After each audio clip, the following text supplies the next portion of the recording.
and welcome my dear students. I am your mathematics guru RK Giri. Guys, अपना अगला topic है symmetric matrix. Symmetric matrix कहता है a square matrix A is equal to Aij is said to be symmetric matrix if there exists transpose of A is equal to A, where Aij is equal to Aji. Guys यहाँ पर Aij is equal to Aji का मतलब है जैसे A12 है तो ये जो एलिमेंट होगा ये A21 के बराबर होगा. इसका मतलब ये हुआ कि फर्स्ट रो और सेकंड कॉलम में जो एलिमेंट सिचुएटेड होगा वो सेकंड रो और फर्स्ट कॉलम में सिचुएटेड एलिमेंट के बराबर होगा. इसी तरह से जैसे मान लीजिए कि ये 3 2 है, इसका मतलब है कि ये जो एलिमेंट होगा किसके बराबर होगा, A23 के बराबर है. इसका मतलब ये हुआ कि थर्ड रो और सेकंड कॉलम में जो एलिमेंट सिचुएटेड है वो सेकंड रो थर्ड कॉलम में सिचुएटेड एलिमेंट के बराबर होगा. क्लियर है?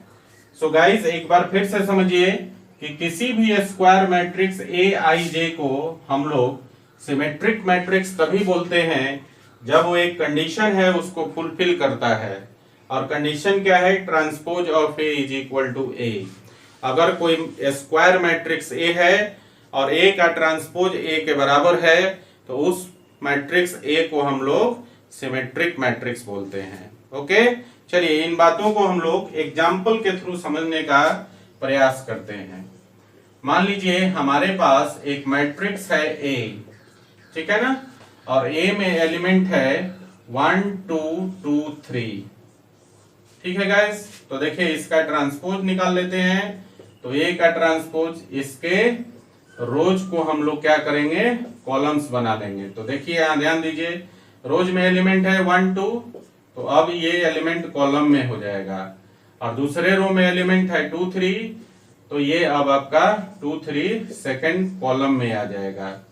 तो आप ध्यान दीजिएगा यहाँ पर कि ये जो आपका मैट्रिक्स ए था और ये जो आपका ट्रांसपोज ऑफ मैट्रिक्स ए निकला, ये दोनों सेम दिख रहा है, सेम है, इक्वल मैट्रिक्स है. देख लीजिए 1 के जगह 1, 2 के जगह 2, 2 के जगह 2 और 3 के जगह 3. तो गाइज यहां पर आप देख रहे हैं, सो फ्रॉम आपने क्या देखा, from 1 and equation number 2 transpose of A is equal to A है. ए का ट्रांसपोज ए के बराबर है, सो हम बोल सकते हैं दस matrix A is symmetric. Clear? चलिए हम लोग एक एग्जांपल और देख लेते हैं. मान लीजिए हमारे पास एक मैट्रिक्स और है ए और इसमें एलिमेंट है 1 2 3 2 4 5 3 6 3 5 6. ये हमारे पास एक मैट्रिक्स है ए. इसका भी हम लोग ट्रांसपोज कर लेते हैं गाइस. तो देखिए जरा ध्यान दीजिए. So guys transpose of A is equal to हो जाएगा, यहाँ देखिए इसमें 3 रो है, R1 R2 R3. क्या करेंगे, तीनों रो को कॉलम बना लेंगे. तो देखिए यहाँ पर ट्रांसपोज ऑफ ए हो जाएगा 1 2 3. ये R1 को हमने C1 बना दिया. इसी तरह से R2 है 2 4 5, तो 2 4 5 ये आपका C2 हो गया. यहाँ देखिए R3 है 3 5 6, तो ये हो गया 3 5 6, ये आपका C3 हो गया. अब जरा आप ध्यान दीजिएगा यहाँ पर, तो आप देखेंगे कि ये जो मैट्रिक्स ए था और ये जो आपका निकला ट्रांसपोज ऑफ मैट्रिक्स ए, ये दोनों मैट्रिक्स इक्वल है. इन दोनों मैट्रिक्स में सेम लोकेशन पर सेम एलिमेंट है. देख लीजिए, चेक कर लेते हैं. देखिए 1 के जगह 1 है, 2 के जगह 2 है, 3 के जगह 3 है, फिर 2 के जगह 2 है, 4 के जगह 4 है, 5 के जगह 5 है, फिर 3 के जगह 3 है, 5 के जगह 5 है और 6 के जगह 6 है. तो दोनों मैट्रिसेज में ए में और ट्रांसपोज ऑफ ए में सेम लोकेशन पर सेम एलिमेंट है, सो गाइस हम कह सकते हैं कि ट्रांसपोज ऑफ ए के बराबर है। सो हम लिखेंगे यहाँ पर सो फ्रॉम 1 and 2 क्या मिला आपको, transpose of A is equal to A है। तो आप बोल सकते हो guys 10 A is symmetric. Clear हुआ, सिमेट्रिक मैट्रिक्स क्लियर हुआ। एक बार फिर से डेफिनेशन समझ लीजिए, किसी भी स्क्वायर मैट्रिक्स ए को आप सिमेट्रिक तभी बोलेंगे जब transpose of A is equal to A के बराबर हो जाएगा। ठीक है ना। अब थोड़ा हम लोग लोकेशन की बात करें। यहाँ पर हमने बताया था कि ए I J is equal to A J आई होना जरूरी है। तो जरा देखिए यहाँ पर इस एलिमेंट का जो लोकेशन है, यहाँ पर देखिए ध्यान से, एक्चुअली यहाँ पर जो एलिमेंट का लोकेशन है वो क्या है, फर्स्ट रो और थर्ड कॉलम में है, तो A13 है। ठीक है ना। अब आप देखेंगे ध्यान से कि यहां पर जो एलिमेंट है इसका लोकेशन क्या है गाइस, तो ये है थर्ड रो और फर्स्ट कॉलम में है, तो A31 है। तो यहां पर हुआ ना A13 A31 के बराबर हो गया, Aij is equal to AJI के बराबर हो गया। इसी प्रकार किसी भी एलिमेंट को आप चेक कर सकते हो। देखिए इसका लोकेशन है A12 है ना, ये है आपका फर्स्ट रो और सेकंड कॉलम में। इसी प्रकार आप इसको देखिए, इसका लोकेशन है सेकंड रो और फर्स्ट कॉलम A21। तो आपने क्या देखा कि जो फर्स्ट रो और सेकंड कॉलम में सिचुएटेड एलिमेंट है वो सेकंड रो और फर्स्ट कॉलम में सिचुएटेड एलिमेंट के बराबर है। तो किसी भी स्क्वायर मैट्रिक्स ए को सिमेट्रिक मैट्रिक्स तभी बोलोगे जब एक कंडीशन एग्जिस्ट करेगा, transpose of A is equal to A, where A I J is equal to A J I. Clear है गाइस। चलिए इसे जरा आप लिख लीजिए, फिर हम लोग आगे बढ़ते हैं। तो गाइस अगला टॉपिक है geometry of symmetric matrix. Symmetric matrix का ज्योमेट्री कैसा होता है, दिखने में कैसा लगता है। आप बिना कैलकुलेशन किए किसी भी स्क्वायर मैट्रिक्स को देखकर बता सकते हैं कि यह सिमेट्रिक है अथवा नहीं है। तो देखिए ज्योमेट्री कैसा होता है गाइस, लेट कर लेते हैं। हमारे पास एक मैट्रिक्स ए है, ठीक है ना, और ये है आपका इस प्रकार से A F G F B H G H C, ये मैट्रिक्स है। जरा देखेंगे ध्यान से, इसमें आपको मालूम है इसका ये डायगोनल हो गया जिसमें एलिमेंट्स हो गए कौन कौन सा है, A B C। आप देखिए डायगोनल के ऊपर और डायगोनल के नीचे जो एलिमेंट्स हैं वो सिमिलर दिखाई दे रहे हैं, सेम दिखाई दे रहे हैं। ठीक है ना। तो डायगोनल के ऊपर और नीचे कॉरेस्पॉन्डिंग लोकेशन पर देखिए जरा एलिमेंट सेम है, इसके ऊपर F इसके नीचे F। इसी तरह से आप देखिए यहाँ पर ऊपर में G नीचे में G, यहाँ देखिए ऊपर में H नीचे में H।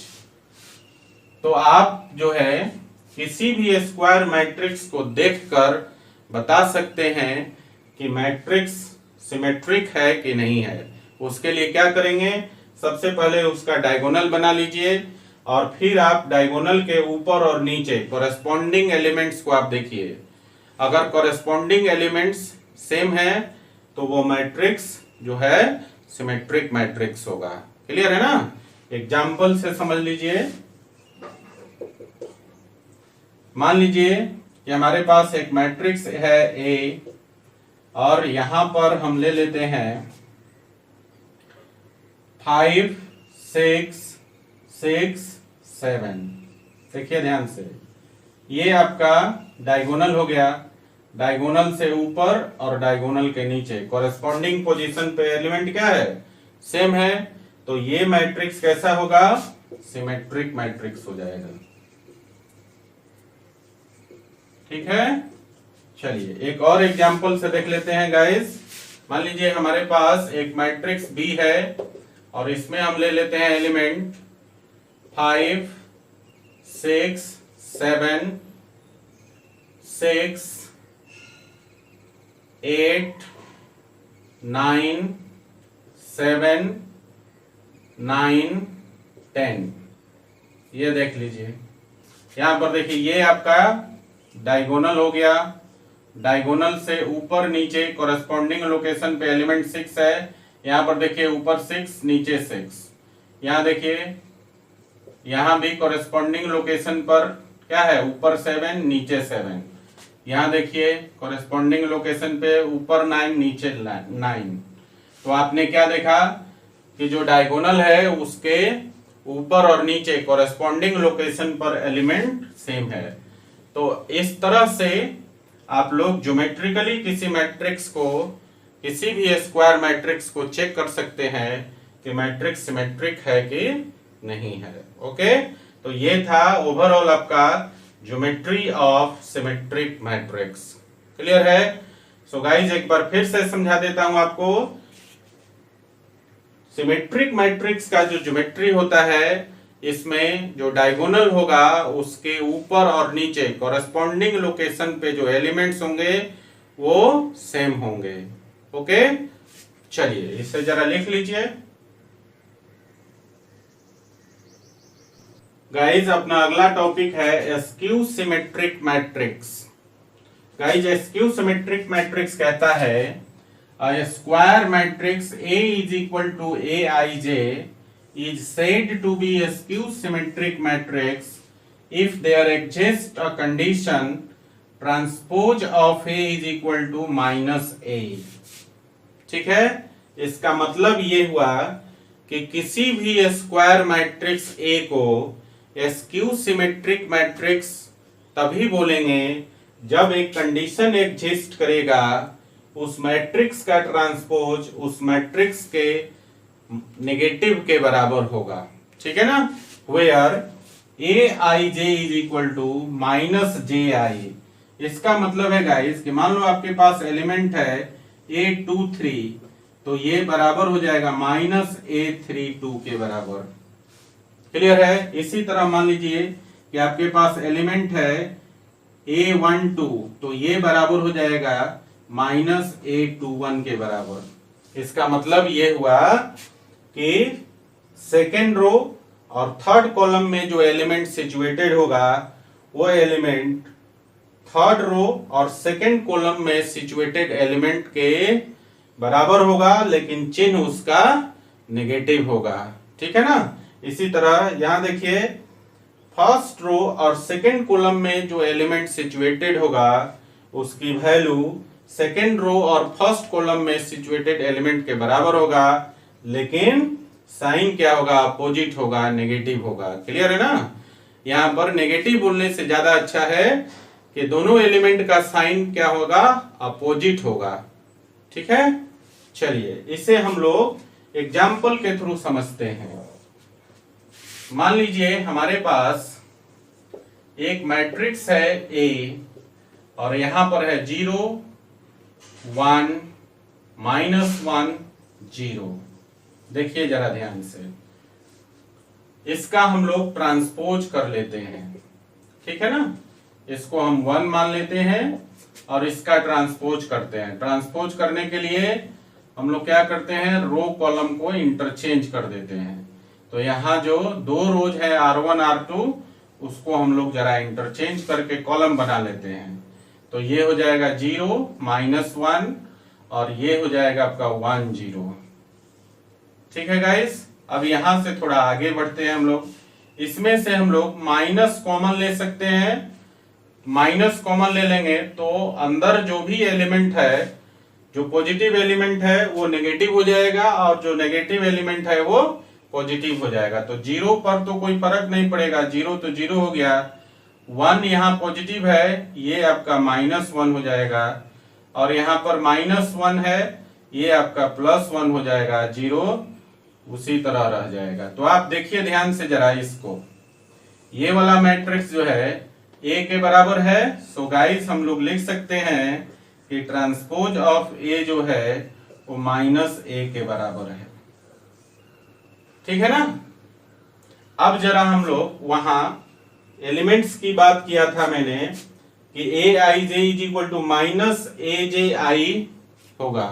तो जरा देखिए यहां पर इसका लोकेशन क्या है गाइस, इसका लोकेशन है A12 और इसका लोकेशन क्या है, इसका लोकेशन है A21। देखिए A21 A12 के बराबर है, लेकिन चिन्ह क्या है, चिन्ह इसका अपोजिट है। इसका साइन पॉजिटिव है, इसका साइन नेगेटिव है। ठीक है ना। इसी तरह से आप किसी भी एलिमेंट को चेक कर सकते हो। ठीक है गाइस, तो ये था हमारा एसक्यू सिमेट्रिक मैट्रिक्स। ठीक है, इसे एक बार फिर से समझ लीजिए।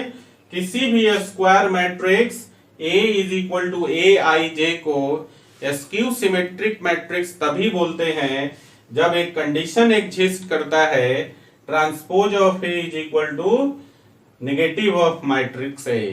क्लियर, जहां पर ए I J minus A J आई के बराबर होगा। ओके गाइस, चलिए इसे जरा लिख लीजिए। अब गाइस अपना अगला टॉपिक है geometry of askew symmetric matrix. ठीक है, मान लीजिए हमारे पास एक मैट्रिक्स है ए। देखिए जरा ध्यान से, 0 1 2 -1 0 3 -2 -3 0। यहां ध्यान दीजिए, ये आपका डायगोनल हो गया। अब डायगोनल के ऊपर और नीचे कॉरस्पॉन्डिंग एलिमेंट्स को आप ध्यान से देखिएगा। देख रहे हैं, डायगोनल के ऊपर कॉरस्पॉन्डिंग एलिमेंट्स इक्वल है, बट इनका साइन कैसा है, अपोजिट है। यहां पर 1, इधर -1, यहां 2 और यहां -2, यहां 3 और यहां -3। ठीक है ना। तो एस्क्यू सिमेट्रिक मैट्रिक्स का जो ज्योमेट्री है वो ये कहता है, पहला कंडीशन है इसमें कि जो डायगोनल एलिमेंट्स होंगे वो सब के सब 0 होंगे। डायगोनल में प्रेजेंट टोटल एलिमेंट्स 0 होंगे। और दूसरा कंडीशन कहता है कि डायगोनल के ऊपर और नीचे कॉरेस्पॉन्डिंग लोकेशन पे जो एलिमेंट्स हैं वो इक्वल होंगे, बट उनके साइन अपोजिट होंगे। क्लियर है ना। तो इस प्रकार से हम लोग समझ सकते हैं, बिना कैलकुलेशन का सिर्फ मैट्रिक्स को देखकर हम बता सकते हैं कि मैट्रिक्स एस्क्यू सिमेट्रिक है कि नहीं है। एक बार फिर से इस बात को समझ लीजिए कि एस्क्यू सिमेट्रिक मैट्रिक्स का जो ज्योमेट्री होता है उसमें पहला पॉइंट है कि उसके डायगोनल के सारे एलिमेंट्स 0 होंगे, और दूसरा पॉइंट है डायगोनल के ऊपर और नीचे जो एलिमेंट्स हैं सेम लोकेशन पे वो इक्वल होंगे, लेकिन उनका साइन अपोजिट होगा। क्लियर है गाइस। चलिए एक एग्जांपल से और देख लेते हैं हम लोग। एक और एग्जांपल ले लेते हैं। मान लीजिए कि हमारे पास एक मैट्रिक्स बी है, और ये हम लोग छोटा सा एग्जांपल ले लेते हैं। मान लीजिए 0 5 -5 और 0। ठीक है ना। यहां पर ये आपका डायगोनल हो गया। यहां ध्यान से देखिए, डायगोनल के ऊपर और डायगोनल के नीचे दोनों एलिमेंट्स इक्वल हैं, लेकिन दोनों का साइन अपोजिट है। क्लियर है ना। देखिए ऊपर में माइनस साइन है, नीचे में भी पॉजिटिव साइन है। तो डायगोनल के ऊपर और नीचे सेम लोकेशन पे सेम एलिमेंट है, लेकिन साइन उसका क्या है, अपोजिट है। अब एक बात और भी ध्यान देना है कि मैंने अभी तक नेगेटिव एलिमेंट्स को ऊपर रखा है। ये जरूरी कंडीशन नहीं है, नेगेटिव एलिमेंट कहीं भी हो सकता है। जैसे आप इसी मैट्रिक्स को यहां दिखा सकते हो। देखो यहां पर, जैसे मान लो कि इसको हमने ऐसा लिख दिया 0 -1 2 1 0 -3, फिर यहां पर -2 3 और 0। क्लियर है। यहां देखिए ये आपका डायगोनल हो गया, और यहां पर आप देखेंगे कि ज्योमेट्री वही है, डायगोनल के ऊपर और नीचे सेम लोकेशन पर एलिमेंट इक्वल है बट देयर साइन अपोजिट है। देख रहे हैं ना? तो नेगेटिव एलिमेंट जो है डायगोनल का ऊपर भी हो सकता है और नीचे भी हो सकता है, इसमें कहीं भी कंफ्यूज होने की आवश्यकता नहीं है। बस क्या चेक करना है कि डायगोनल के सारे एलिमेंट्स जीरो है कि नहीं है, और दूसरा पॉइंट चेक करना है कि डायगोनल के ऊपर और नीचे कॉरेस्पॉन्डिंग लोकेशन पे जो एलिमेंट्स हैं वो इक्वल होने चाहिए, लेकिन साइन उसके अपोजिट होने चाहिए। ओके गाइस, चलिए इसे जरा लिख लीजिए। तो गाइस अगला टॉपिक है properties of symmetric and skew symmetric matrices. अभी हमने सिमेट्रिक और एस्क्यू सिमेट्रिक मैट्रिसेस पढ़ा है, उसके कुछ प्रॉपर्टीज एग्जिस्ट करते हैं, जरा उसे हम लोग देख लेते हैं। तो पहला प्रॉपर्टी है इसका, null matrix is both symmetric and skew symmetric. जो अपना नल मैट्रिक्स होता है वो सिमेट्रिक और एस्क्यू सिमेट्रिक दोनों होता है, ठीक है ना। चलिए दूसरा प्रॉपर्टी है इसका, sum of two symmetric matrices is symmetric matrix. दो सिमेट्रिक मैट्रिक्स का जो सम होगा वो भी सिमेट्रिक होता है, ठीक है। चलिए तीसरा प्रॉपर्टी है, the sum of two skew symmetric matrices is skew symmetric matrix. दो एस्क्यू सिमेट्रिक मैट्रिक्स का सम भी एस्क्यू सिमेट्रिक होता है। क्लियर? चलिए नेक्स्ट प्रॉपर्टी है, if A is a symmetric matrix then KA is symmetric. अगर कोई मैट्रिक्स A सिमेट्रिक है तो उसका स्केलर मल्टीप्लिकेशन KA भी सिमेट्रिक होगा। ओके, अगला पांचवा प्रॉपर्टी है, if A is a skew symmetric matrix then KA is skew symmetric. Clear? अगर कोई मैट्रिक्स A एस्क्यू सिमेट्रिक है तो उसका स्केलर प्रोडक्ट KA भी एस्क्यू सिमेट्रिक होगा। ओके, नेक्स्ट प्रॉपर्टी है गाइस, छठा property, if A is a square matrix then A plus transpose of A is symmetric and A minus transpose of A is skew symmetric। अगर कोई square matrix A है आपके पास तो A plus transpose of A symmetric होगा और A minus transpose of A skew symmetric होगा। Clear? Next जो प्रॉपर्टी है सेवेंथ नंबर, वो है, every square matrix can be expressed as the sum of symmetric and skew symmetric matrix. किसी भी square matrix A को आप दो मैट्रिसेज के सम में लिख सकते हैं, और वो दो मैट्रिसेज कौन सा होगा? Symmetric and skew symmetric matrices. मतलब किसी भी स्क्वायर मैट्रिक्स A को आप symmetric and skew symmetric matrices के सम में एक्सप्रेस कर सकते हैं। ओके गाइस, चलिए इसे जरा आप लोग लिख लीजिए। गाइस हम लोग कुछ एग्जाम्पल कर लेते हैं। हमारे पास एक मैट्रिक्स A गिवन है, हमें क्या करना है? Express as the sum of symmetric and skew symmetric matrices.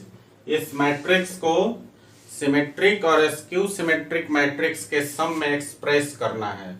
Okay guys, तो हमें क्या करना है? अभी हमने प्रॉपर्टीज पढ़ा है कि किसी भी स्क्वायर मैट्रिक्स को symmetric and skew symmetric matrices के सम में एक्सप्रेस कर सकते हैं। उसके लिए हम लोगों को उसका ट्रांसपोज निकालना है और फिर जो हमने एक्सप्रेशन वहां देखा था उसमें पुट कर देंगे। ठीक है, चलिए हम लोग देखते हैं। तो गाइस हमारे पास एक मैट्रिक्स स्क्वायर मैट्रिक्स गिवन है A, यहां से हम लोग ट्रांसपोज ऑफ A निकाल लेंगे। तो A का ट्रांसपोज क्या हो जाएगा? इसके रोज को कॉलम बना दीजिए। तो ये हो गया आपका 4 5 और इधर हो जाएगा 3 1। ये आपका ट्रांसपोज ऑफ ए निकल गया। अब आप निकाल लीजिए ए प्लस ट्रांसपोज ऑफ ए। तो ए प्लस ट्रांसपोज ऑफ ए क्या होगा? सिमेट्रिक मैट्रिक्स होगा, जैसा अभी हमने प्रॉपर्टी में पढ़ा है। तो ए और ट्रांसपोज ऑफ ए को जोड़ दीजिए, तो देखिए 4 + 4 हो गया 8, फिर आप देखिए 3 + 5 हो गया आपका 8, फिर देखिए 5 + 3 हो गया आपका 8, और 1 + 1 हो गया आपका 2। ठीक है, ये आपका सिमेट्रिक हो गया। आप देखेंगे भी यहां से ज्योमेट्रिकली देख लीजिए, तो ये आपका डायगोनल हो गया, और इसके ऊपर और नीचे जो कोरस्पॉन्डिंग पोजीशन पर एलिमेंट है वो इक्वल है। ठीक है ना, तो ये सिमेट्रिक हो गया। नाउ अब हम लोग निकालेंगे ए माइनस ट्रांसपोज ऑफ ए। ठीक है, तो ए और ट्रांसपोज ऑफ ए का डिफरेंस कर लेते हैं। तो देखिए यहां पर 4 - 4 हो गया 0, फिर हो गया 3 - 5 -2, 5 - 3 ये हो गया 2, और 1 - 1 हो गया 0। यहां भी आप ज्योमेट्रिकली चेक कर सकते हैं। देखिए डायगोनल एलिमेंट्स क्या है? 0, और डायगोनल के ऊपर और नीचे कॉरेस्पॉन्डिंग लोकेशन पे जो एलिमेंट है वो इक्वल है, बट अपोजिट साइन है इनके। तो ये मैट्रिक्स कैसा हो जाएगा? स्क्यू सिमेट्रिक मैट्रिक्स हो गया ये आपका। ये दूसरा हो गया, ये आपका पहला हो गया सिमेट्रिक, और ये आपका दूसरा हो गया स्क्यू सिमेट्रिक। ठीक है ना, बात समझ में आई? चलिए, सो गाइस हम लोग अब ए को लिख सकते हैं, therefore A can be written as 1/2 A plus transpose of A plus 1/2 A minus transpose of A. ये आपका A plus transpose of A symmetric हो गया, और ये A minus transpose of A हो गया स्क्यू सिमेट्रिक। ठीक है, तो चलिए हम लोग इसको लिख लेते हैं। तो देखिए ये हो जाएगा 1/2, और ए प्लस ट्रांसपोज ऑफ ए है 8 8 8 2, और प्लस दूसरा ए माइनस ट्रांसपोज ऑफ ए है आपका 0 -2 2 और 0, है ना। आप चाहें तो 1/2 को अंदर भी कर सकते हैं, अदरवाइज इतना भी छोड़ सकते हैं, इस पर भी आपका आंसर आ जाएगा। चलिए हम लोग अंदर ही कर लेते हैं। तो ये हो जाएगा, देखिए 1/2 में 8 से मल्टीप्लाई करेंगे हो गया 4, और यहाँ देखिए फिर से 8 में मल्टीप्लाई करेंगे तो 4, 8 में मल्टीप्लाई करेंगे 4, और 2 में मल्टीप्लाई करेंगे तो 1। ठीक है ना, और यहां मल्टीप्लाई करिए, 0 में मल्टीप्लाई करेंगे 0, -2 में मल्टीप्लाई करेंगे तो हो जाएगा -1, फिर 2 में करेंगे तो हो जाएगा 1, और 0 में करेंगे हो गया 0। यहाँ ध्यान दीजिए, यहाँ फिर से एक बार चेक कर लीजिए, ये आपका डायगोनल हो गया, डायगोनल के ऊपर और नीचे कॉरेस्पॉन्डिंग लोकेशन पर एलिमेंट सेम है, तो ये मैट्रिक्स आपका सिमेट्रिक हो गया। ठीक है ना, फिर यहां देख लीजिए, यहां पर डायगोनल के ऊपर और डायगोनल के नीचे कॉरेस्पॉन्डिंग लोकेशन पर एलिमेंट सेम है, लेकिन इनका साइन अपोजिट है, तो ये मैट्रिक्स आपका स्क्यू सिमेट्रिक हो गया। क्लियर है ना? ओके, तो आपने क्या देखा? सो गाइस आप इसको लिख सकते हैं A = दिस, और ये क्या है? ए को हमने सिमेट्रिक प्लस स्क्यू सिमेट्रिक के टर्म में एक्सप्रेस कर दिया। सो गाइस इसी प्रकार से 3x3 ऑर्डर मैट्रिक्स को, या 4x4 ऑर्डर मैट्रिक्स को, या किसी भी स्क्वायर मैट्रिक्स को आप सिमेट्रिक और स्क्यू सिमेट्रिक के सम में एक्सप्रेस कर सकते हैं। ओके, चलिए इसे लिख लीजिए जरा।